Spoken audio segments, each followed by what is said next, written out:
one sector that you've spoken upon and I want to deliberate on is the entire cigarette and tobacco related space.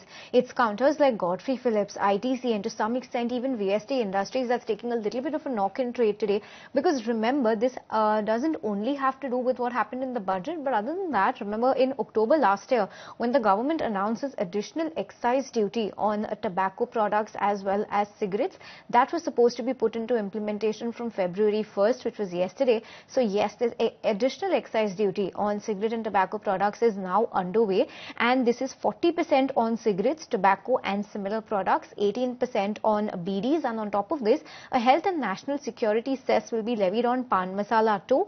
Tobacco and related products will attract an additional excise duty. So just to break it down and remind our viewers the quantum of what this duty is, excise duty of roughly 2,050 to 8,500 rupees per 1,000 sticks is going to be levied on cigarette length. Other than filter cigarettes of length not exceeding 65 millimeters, it's 2,000, and then as and when the cigarette length increases by 5 millimeters, there's a little bit of a hike coming in at each increase. So yes, it can go as best as about 8,500 rupees on the upper side per 1,000 cigarettes. That's the additional excise hike that we're expecting to see. And on the back of that, some stocks are under pressure, like ITC. A majority of the chunk of its business comes from the cigarette segment. You have Godfrey Phillips, entire business is on cigarettes, so big impact over there. And Jeffries, when this notification had come out with a note saying that ITC may need to take up prices by about 15% at least to only pass on the overall impact